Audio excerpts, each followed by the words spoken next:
And I think that has been the power of the Global Maritime Forum, where you get like-minded people together from different subsectors, right? Sometimes from containers or from bulk or from tankers.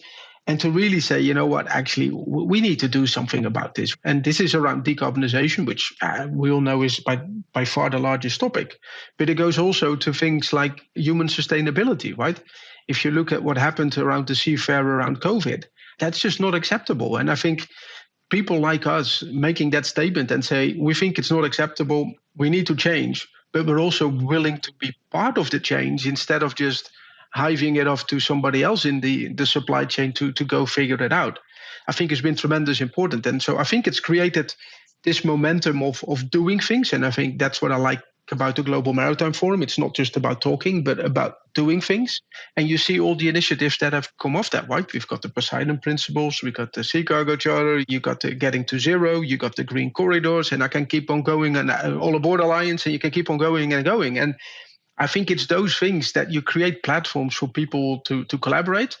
And I think the beauty is then the next step is that you can actually connect those willing people in the private sector, sometimes with some public sector, and really start making some of these changes implementable. And I think it was a void that was in the industry. And I think the GMF and also the Maersk Institute, and you can talk about GCMD in Singapore playing that exact same role, that has been filled by those organizations. I do remind people 5-6 years ago when I was talking decarbonisation or even mentioned the word, people were looking at me and said, like, but this is never going to happen. It's so complicated, it's shipping. And look where we're finding ourselves, right? 5-6 years down the road. I think everybody's now struggling a little bit. So what does it mean for me and what do I need to do and who's going to pay for what? But I think the narrative has completely changed, which I think is partly because of organizations like the GMF, like the Maersk Institute, and also the GCMD, and I'm probably forgetting another 5-6 of them.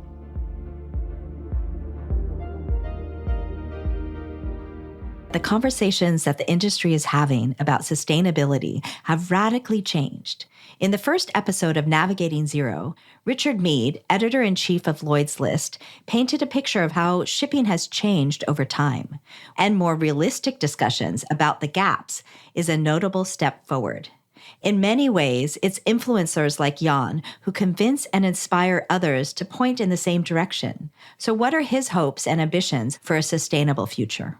I think it's not a surprise to people that I'm personally very motivated by making this industry a lot more sustainable. I think it's a tremendous industry, right? And I got to know it in the early 2000s for the first time, and I got hooked to the industry. And I think this industry has had a lot of bad press in many ways, and I think for the right reasons. And I think it's just fantastic to somehow be able to look back on a career at some point and say, you know what, I've actually been able to have installed a bit and helped a bit a positive change. So I think that is a tremendous driver for me.